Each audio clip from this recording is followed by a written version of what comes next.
Ini kita 20 sifat hati yang keji dan terpuji.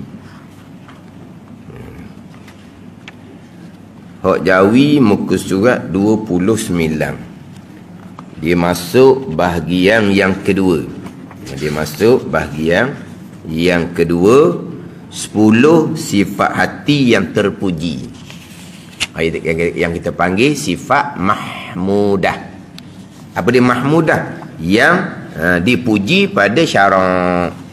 Yang terdahulu bahagian pertama, 10 sifat yang keji. Kita panggil yang mazmumah, yang zamimah. Sifat yang zamim, sifat yang keji. Mazmumah, yang dikeji oleh syarak. Itu bila selesai dah bicara hak 10 sifat mazmumah. Ia nak masuk pula kepada 10 sifat yang terpuji, sifat mahmudah.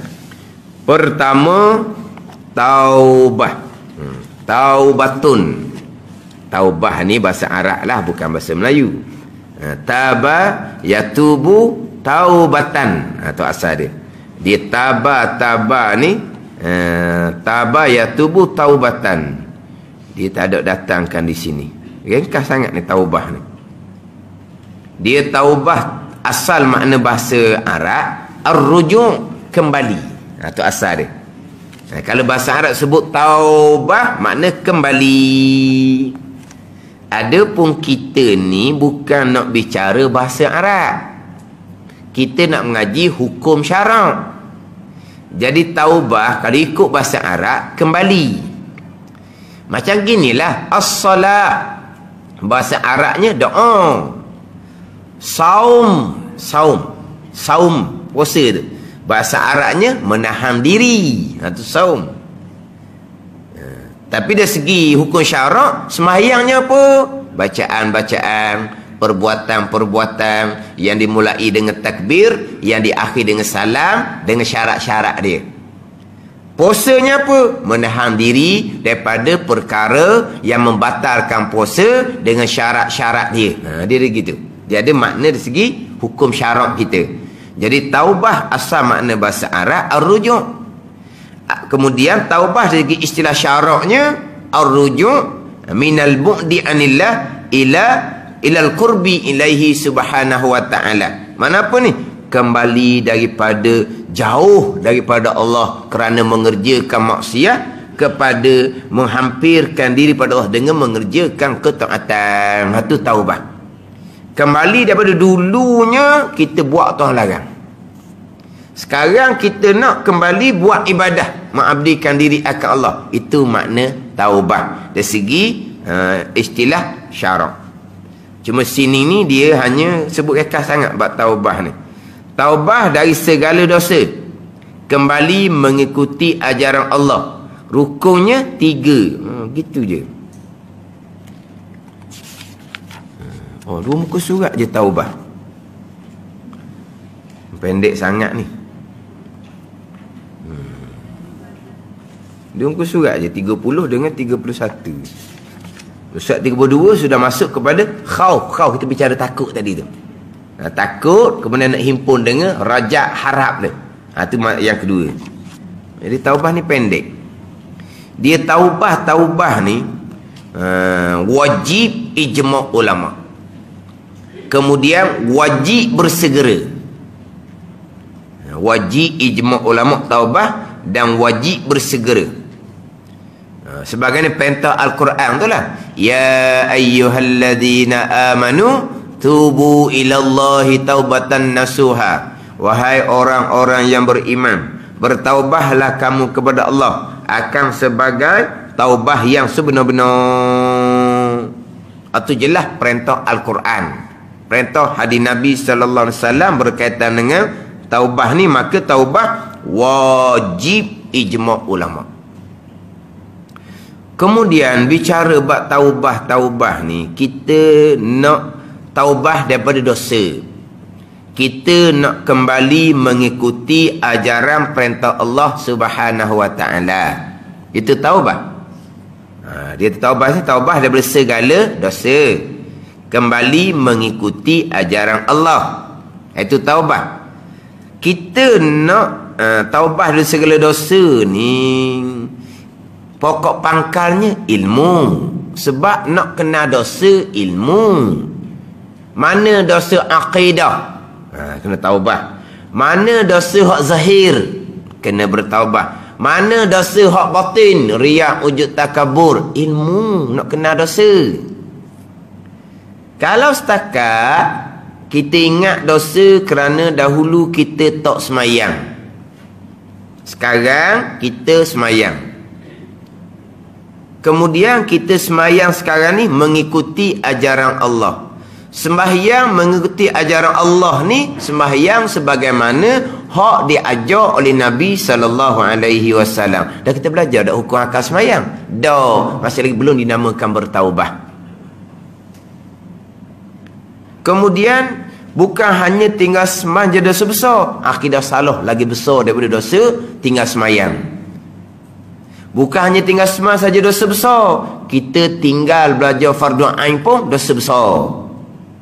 Lepas tu kata nak taubah, pokok pangkal balik kepada ilmu. Sebab tu dalam kitab Minhajul Abidin, hak saya baca hak malam tadi di Masjid Putih itu, Minhajul Abidin, taubah ni duduk di peringkat yang kedua. Peringkat yang pertama dalam kitab Minhaj, ilmu. Daripada ilmu lah baru berpindah kepada taubah. Tanpa ilmu tak ada taubah. Mala yutlabal ain falaisa bitaib. Orang yang tidak belajar ilmu dia tidak ada taubah. Mari sejid dah belajar dah ilmu akidah, belajar dah ilmu fiqh fardu ain, belajar dah ilmu tasawuf fardu ain, dah tak panggil taubah. Nak panggil apa? Nak panggil tua-tua dah, tak ada arah dah, nak pergi main lain-lain, orang suruh pergi masjid dah. Gitu orang kali marah dia orang tua. Belajar. Mari masjid belajar. Tapi masjid alhamdulillah lah, bila kita mari masjid ada kuliah. Gitu je lah. Kadang-kadang orang mari masjid ni bukan nak belajar, tapi kebetulan ada kuliah, dia pun mengikuti, alhamdulillah lah. Walaupun mungkin mula-mula orang yang tak biasa belajar, dia belajar mula-mula tu boleh katakan satu benda pun dia tak dapat. Sungguh ini cerita-cerita orang yang belajar lah. Sebelum dia belajar sungguh-sungguh tu, mula-mula tu dah tak pernah belajar. Dia belajar ilmu orang putih sama-sama. Main masjid ni pula mengaji kitab Jawi lama. Hak ustaz mengajar pula tu jenis strik gitu je. Akhirnya dia kata satu perkara pun dia tak erti, tak boleh nak turun badan ni. Tapi lama barulah. Makna kalau dok sabar mula-mula tu tak ada bahagian, pakai lari dia tu. Lepas tu biasanya orang mengajar dia pun lari balik, isyak dia mari pula. Sebab apa? Dia telah duduk dah, tak erti. Alah, tak erti. Lepas tu dia lari balik lah. Walahal semua orang sama je. Mula-mula belajar ni takkanlah reti selalu, siapa-siapa pun samalah. Tunggulah dulu. Sebab kita kosong. Orang mengajar ni pula ada peseng masing-masing. Kalau peseng hak mudah-mudah lah. Kalau peseng hak straight, begitulah. Kita kena tahu keadaan lah. Ada orang dia kata lama juga baru boleh turut, tapi dia sabar. Cuma yang pentingnya masjid tu pula kena pastikan ilmu fardu ain tauhid, fiqh, tasawuf tu lengkap. Sebab hak mari tu dia kosong. Dia tak tahu nak ambil ilmu mana, tak tahu pun. Asal ke ada ilmu apa pun. Masjid tu kena atur molek. Ustaz tanggungjawab. Sebab masjid lah tempat orang yang nak bertaubah akan tuju. Gitulah biasanya. Orang nak bertaubah tempat tujunya masjid. Jadi nak bertaubah pokok pangkal kembali pada ilmu. Maka ilmunya di mana? Di masjid eh? Lepas tu masjidnya kena pastikan ilmu fardu ain tauhid ada kemah, ilmu fardu ain fiqh ada, ilmu fardu ain tasawuf ada. Tu. Sebab hak mari ni dia tak tahu. Dia panggil tak tahu arah tuju lagi dia ni. Sakat mari nak berjemaah gitu je. Nak berubah dah ni, nak berubah dah ni. Daripada dulu jauh daripada agama, sekarang nak kembali pada agama. Tapi nak kembali pada agama taubah ni lah, balik kepada ilmu. Tanpa ilmu tak panggil taubah. Terutama sekali ilmu akidah. Hak tu hak nombor satu. Barulah pergi pada ilmu fiqh fardu ain, ilmu tasawuf fardu ain. Kita nak bertaubah ni, dia bukan hanya kita meninggalkan satu-satu dosa saja. Kita kena meninggalkan semua dosa yang selevel, dia panggil, yang satu darajah. Dia panggil satu darajah. Dosa berzina, dosa minum arak, dosa mengumpat, dosa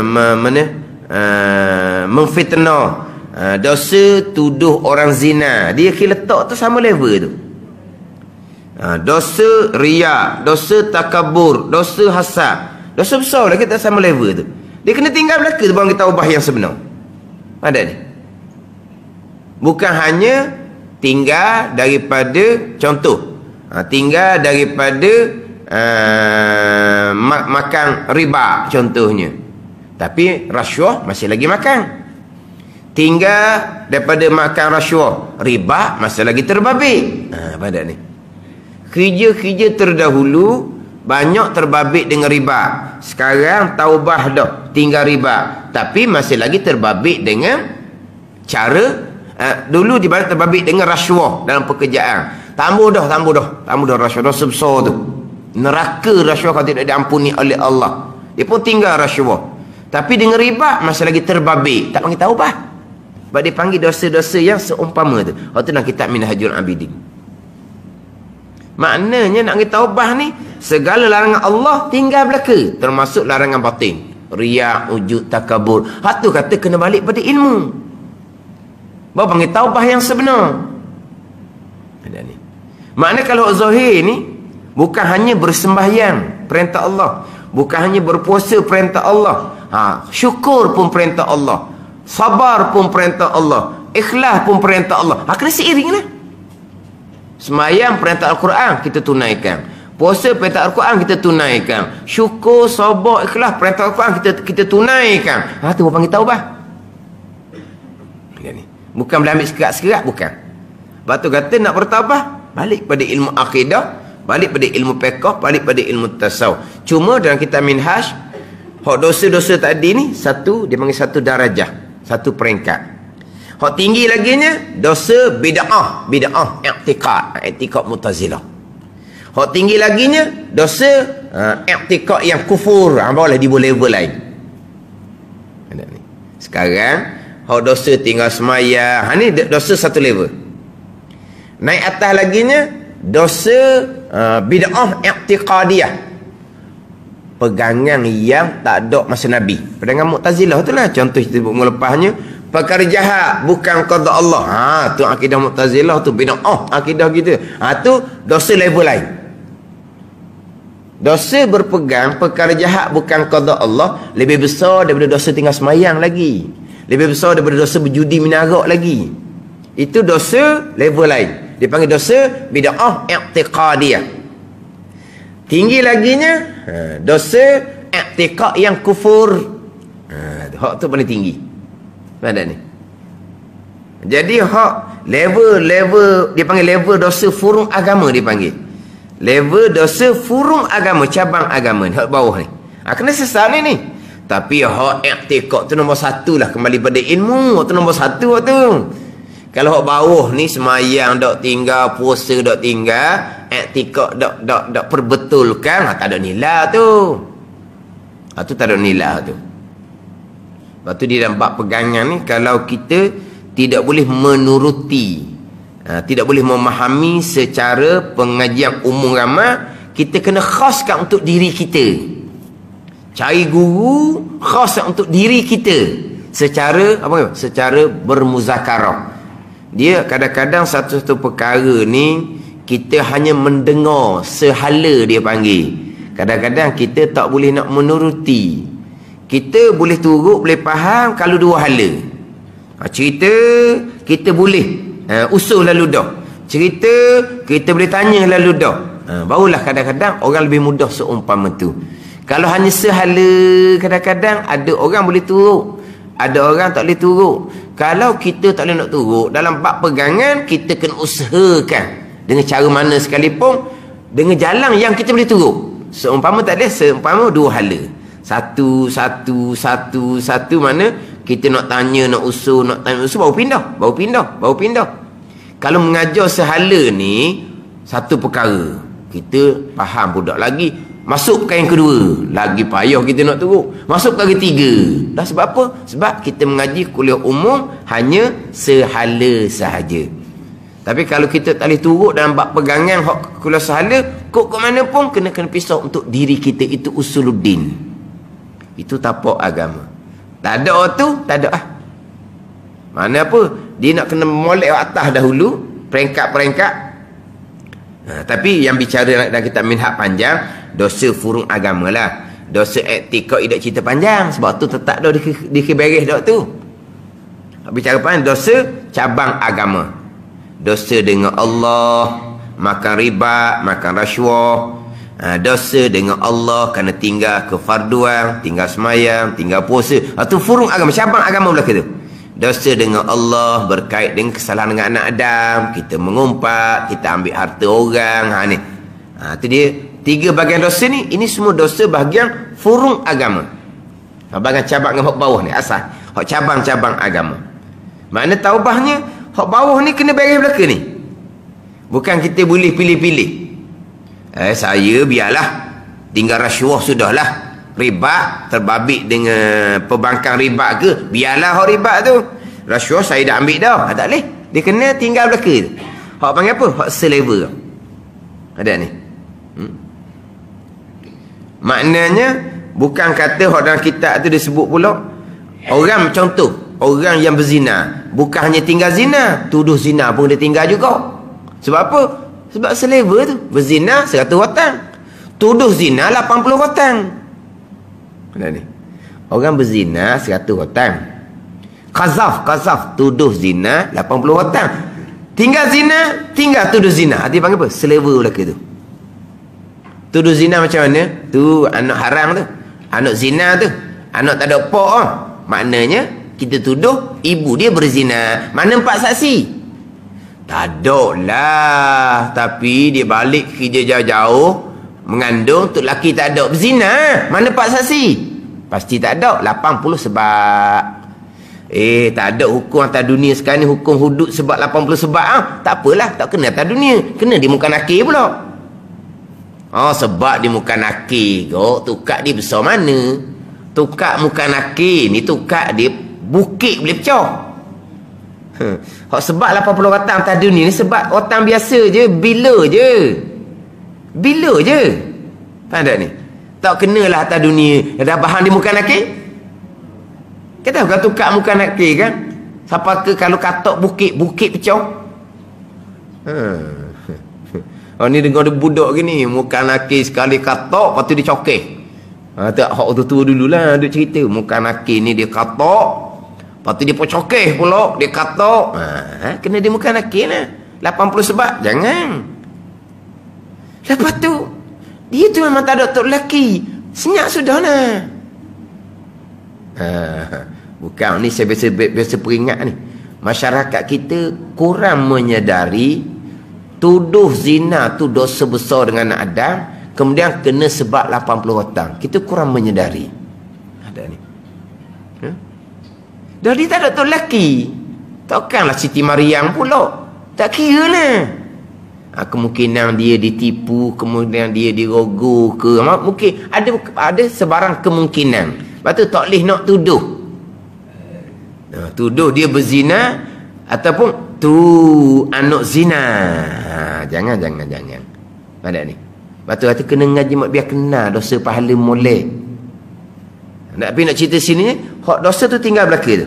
Dosa berzina tinggal, tuduh zina tinggal, dosa makan rasuah tinggal, dosa makan riba tinggal, hak dosa furung agama. Dosa naik selapis lagi, dosa bid'ah pegangan. Itu paling tinggi. Lepas tu dosa kufur pegangan. Itu dah cerita waktu ni.